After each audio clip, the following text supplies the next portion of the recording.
Hi there, I'm Coach Craig Kenneth. And I'm Coach Victoria. And today we're going to be talking about starting to date again. Exciting and nerve-wracking is what comes to mind. Many people are like, I hate it. I don't want to do it. I can see the keyboard warriors are already typing. No, I'm not ready.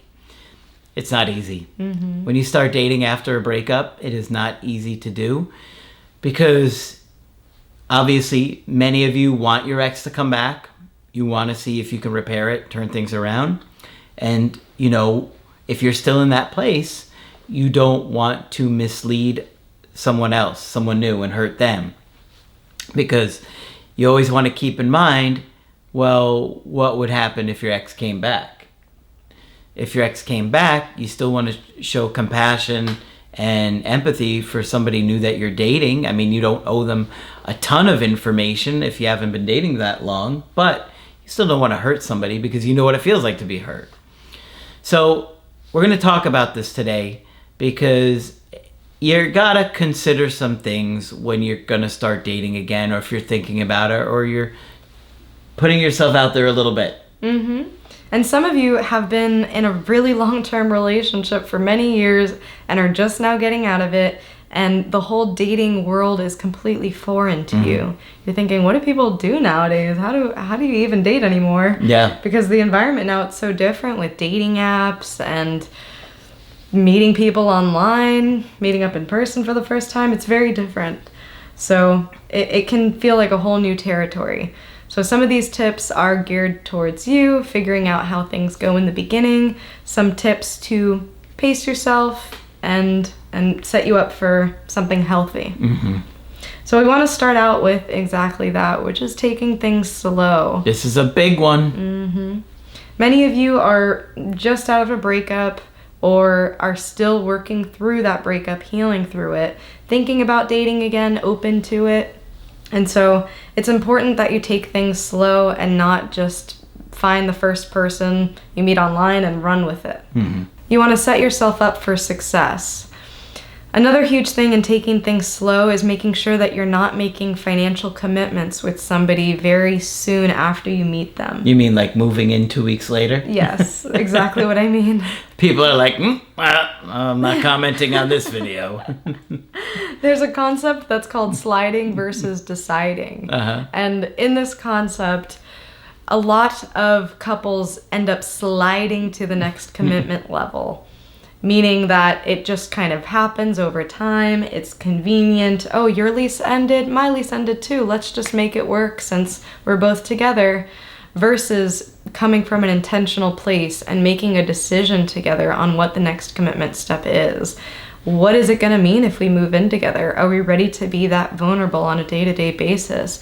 Am I really ready to see what your booger picking habits are like? I don't know.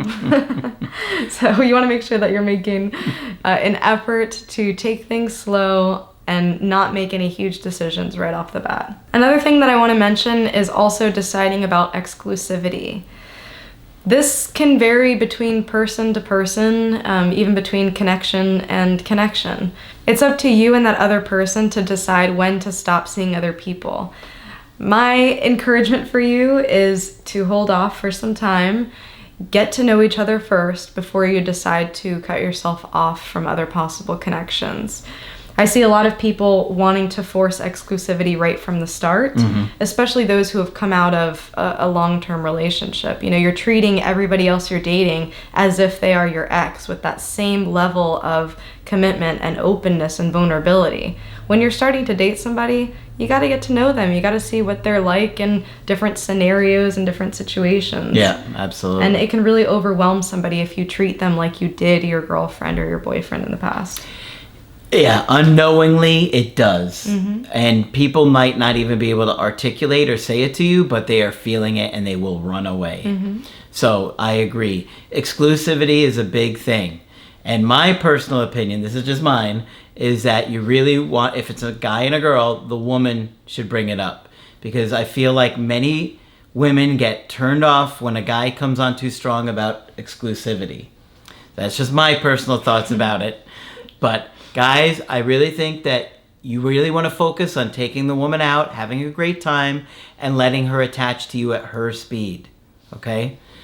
So, along with that is pacing yourself and not seeing that person too often. It gets so exciting in the beginning, you might want to see him 3, 4, or 5 times a week. Don't do it. You want to go out, have a great time, and then try and see them maybe 5 days later, maybe once, at most twice a week. But in that time, you kind of want to leave them be, and that way you're excited to see each other in person again. Mm-hmm. I think way too many people kill the excitement through the all day, everyday texting. In the beginning, it seems great and amazing, but you should see how many guys I have on the phone that are like, they do a call with me and they're like, we were texting nonstop all the time. I just had a guy yesterday texting nonstop all the time. It seemed great. Then all of a sudden she lost interest. Well, I think you want to have the excitement in person. When you've told that person every little thing about your day for the whole week, what do you have to talk about in person, right? Especially in the beginning. Now, of course, it changes over time of a relationship, but you really want to have a build-up of looking forward to spending time with them, it being exciting, and just having a blast together. Even if you're in a position that it's difficult to do so, like if you do work together or have to see each other every day because you live in the same apartment complex or something like that. Mm-hmm. Remember that space can be very healthy, especially in the beginning. You're just starting to get to know each other. And it's reminding me of this jazz quote that somebody says, jazz is not just about the notes, but also that space in between. Yeah. That's what really creates the music. Mm-hmm. And the same goes for relationships. It's not just about the present moment, both of you being together and talking and connecting, but it's also those times where you're not connecting, where maybe you're thinking about each other, where your brain is processing what has happened in those interactions. It's so important for creating attraction.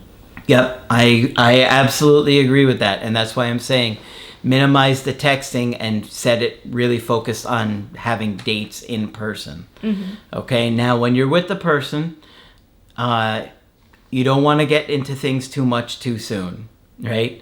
You got to be careful about oversharing. Some people really overshare. No, you don't want to do that. You want to have fun with the person at first and let them get to know you a little at a time. But also, you can get into like an interrogative mode because of your anxiety, where you start asking really intense personal things and it can come across as too much. And those things can kind of scare the person. But unless you've done the work on yourself and your own personal issues and attachment traumas you may have had, you're not going to be cognizant and aware of those things. Many of you also have had bad past experiences that can spill through even on a first date. So really be aware of what you're asking, what you're talking about, what you're conveying to that other person. All relationships are going to be risks. You have to remind yourself this person is not your ex. They are a completely new person with new desires, new wishes, new traits, new likes, new dislikes.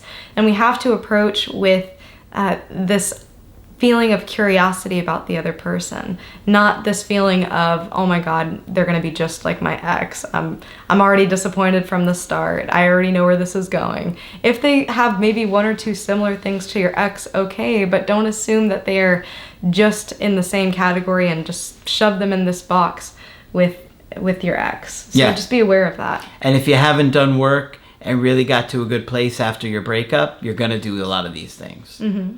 But anytime you are trying to fall in love or you fall in love, you're risking heartbreak. Mm-hmm. That's the price we pay for a breakup, is heartbreak, right? That's the price we pay for love. So make sure you're willing to pay that price before you go into it. Mm-hmm. I tend to think it's worth it, but I know if you're going through a breakup, you're like, no, it's not worth it. I'm not doing that again. Yeah. So I understand. It is really a brave thing to open your heart up to somebody else again, and a very terrifying thing. Mm-hmm. Next big point we want to make is do not confuse intimacy with intensity. And we see this happen so often that you end up dating a person that has zero boundaries, which feels amazing because you can get so close to them so quickly. You know, there's no limits there. There's nothing that's holding you back or keeping you at bay, keeping you at a distance. It's almost like they're so exposed and you feel just sucked into it. Like a vulnerability. Yeah. And there's a wildness to it also, like with the borderline, where the sex is like incredibly intense and amazing and often no boundaries and, you know, many times they're completely uninhibited. And so you kind of, it's like a Venus flytrap where you just get sucked right into it, and next thing you know, you're trapped and you're like, oh my gosh, I'm devastated, I'm hurting.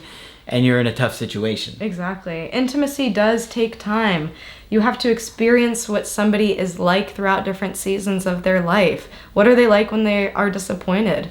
What are they like when they get cut off in traffic? Yeah. You know, what are they like when they don't get their way? Or when they're tired. Yeah. When they don't feel well. When they're stressed at work. These are all really important things to learn, and it takes time. We can't learn this all within the span of a week or a month or even a couple months. You really want to see somebody throughout all different seasons of their life and throughout all different emotions. And not only that, you have anniversary reactions that come up. If you're not with somebody for a full year, you don't know that their mom passed away on Thanksgiving. That was my mom. Or that their dad passed away on Valentine's Day, like my dad. Right? And so around those times of year, I'm affected by those things.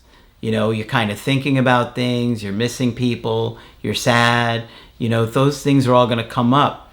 And it goes beyond just losing a parent.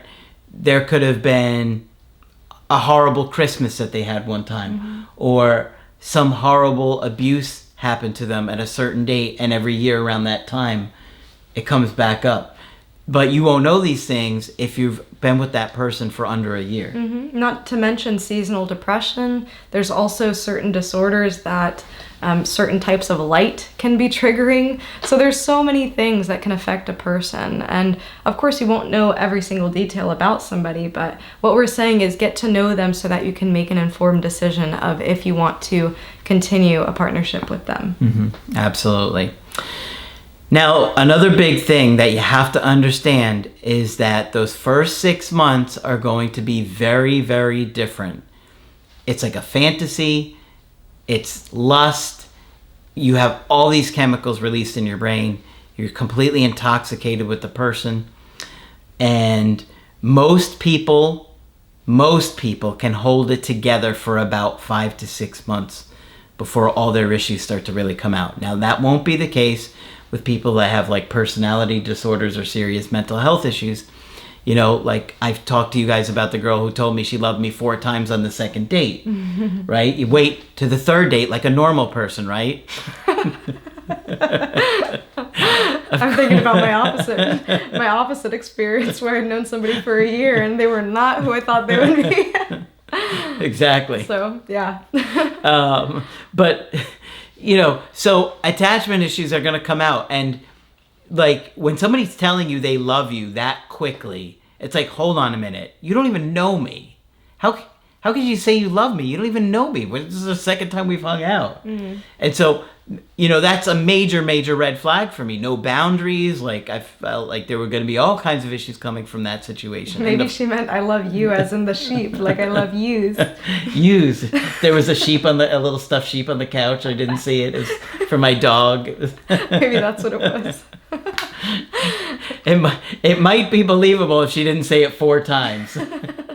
The first time I tried to play it off. And I was like, oh, that's so funny. And she's like, no, I love you. She like literally, she's like, no, wow. I love you. And I was like, wow. How do I get out of my house? Oh my gosh. So, I mean, I felt bad for her because she was a nice person, but, you know, obviously she had a lot of issues she wasn't aware of yet. So attachment issues, those first 6 months, you're not going to be aware of these things, right? All right. You're not going to, and you're going to be blindsided because you're going to be like, what just happened to me? Right. Yeah. You will see really wild, crazy things. You still thinking about the sheep? Yes, I am. We'll get through this. Maybe. Did you want to stop? Or no, we're fine. We're going to keep going through this. Okay. They have to suffer through this too. If I have to suffer through this, so do they. Okay. Right? Oh, gosh. I don't even know what you're thinking over there, but I'm sure it's not good. It's the I love yous. Yeah, I love yous. Like a lot of yous. You. Oh, my gosh. Where was I? All right. So, issues are going to come up. You're not going to be aware of them. Things are going to trigger them. And before you know it, you're going to be in another breakup, right? And you're going to be shocked, like, how did this even happen to me? But you always want to take your time. I mean, as long as I've known her, I didn't think she'd fall apart so quickly in a video today, but here she is. So you learn something new every day. And your partner will react differently when they are under stress, or the person that you're dating, rather. Mm-hmm. So the person that you are meeting, you're most likely meeting at a nice restaurant or at a coffee shop. They are most likely going to present to you their best mood, their highlight reel of their life, mm-hmm. all the best qualities about them. They're going to put their best foot forward on this date to try to impress you. Mm-hmm. If you do hear them say, oh, by the way, I'm also a very busy person, or I'm a workaholic, or I've had a recent loss, pay attention to these things, because we do not live in a bubble. And the person that you're dating likely has a lot of other things happening in their life, and sometimes things that can affect a relationship. And they might be sheepish to tell you. They might be sheepish to tell you. So when somebody does bring something up like that, you want to pay attention. Not saying for it to be a deterrent, but just so that you're not floored or shocked when something is going to come up. So that don't ignore it. Exactly. Yeah. Thank you. Don't. Bah. All right. Especially just bah. Especially if it's something doing with mental illness. If they say, yeah, I have this little thing called bipolar disorder. Pay attention, you know. That one comes up a lot, by the way. Yeah. Oh, yeah, I was bipolar, but I'm not on my meds anymore. I'm okay. Things are fine. Yeah. Until you find out they've stolen a car and they've left and they're on the other side of the country out of nowhere. Mm-hmm. You're like, wait, where are you? Right. Pay attention. So that's our word of advice. Yeah, little things do come up, mm-hmm. and you're not going to know those things at first because they're not going to present them to you at first. Now, a lot of people will come on very strong and make big promises. I want to marry you. I want to have kids with you. I want to, move to Idaho together. Who doesn't want to go there? Okay. And be there forever. But people will say these things really early on in the relationship when they don't really know you yet. And then you're maybe off-put by it, and you're like, all right. I mean, it sounds good. And then before you know it, you're hooked in, and they've abandoned you. Mm-hmm. And likewise, also be careful of the promises that you make. You might have that tendency that when you're on this chemical high, when you're love drunk on this person, I was just having a conversation about how love can be so addictive like a drug. Mm-hmm. You have the tendency to overpromise. I'm never going to hurt you. I'm always going to be there for you. We're going to be together forever. Pay attention to how you commit to things, how you say things. It might be something that you're feeling in the moment, but really connect with what you're saying. You don't want to give somebody the wrong impression before you really know them. They can try to hold some things against you later on when you do find out more about them. Mm-hmm. So even if you do have a very strong feeling about something, try your hardest to connect with your brain, your cognitive mind, and still try to make rational decisions even if you're feeling something strong.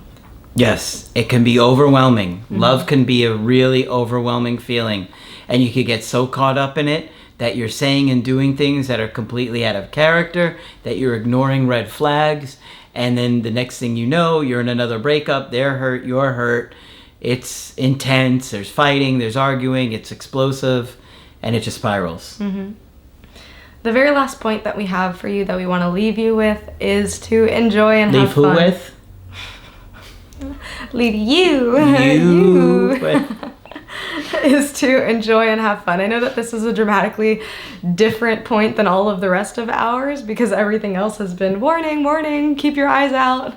But we also don't want you to forget about the play aspect that is so bonding and is so connecting. Mm-hmm. It's exciting to be dating. You know, you're getting to know somebody, you're getting to know what's similar about you and what's different. You're having fun together, ultimately, is the goal. So play is something that really does build connection. It's an essential part of dating. It's an essential part of life, if you ask me. And you want to be able to enjoy some of these feelings that is being in love. You know, they're our body's way of rewarding us for connecting. And like I mentioned earlier, you should really be proud of yourself for even having the idea of being open to love again, especially if you're coming out of a breakup, especially if you've been hurt before. It's a very brave thing to do to love, but I really do think it's worth it. Yeah. You just want to make sure that you've worked through your own issues so you're less likely to do things that are going to turn them off, push them away, or disrupt the connection that you have with that person. You also need to be aware of their own issues, and you have to be looking for those red flags, because if you're not attuned to those things, then you're going to wind up with a broken heart, and you're going to be saying to yourself, man, were they love bombing me? Were they a narcissist? What happened? Mm-hmm. Because people will come on strong, especially in those first 6 months, so you got to really, really be careful. Mm-hmm. Okay? Of course, if you want to get our help personally, you can do that on my website, askcraig.net. I do email coaching and I do Skype. And also, Coach Victoria is available for Skype coaching. I'm here if you would like to talk. I'd like to talk. Just click on her name on the top of the website to do that. That's it for this video. I'm Coach Craig Kenneth. And I'm Coach Victoria. And we will talk to you soon.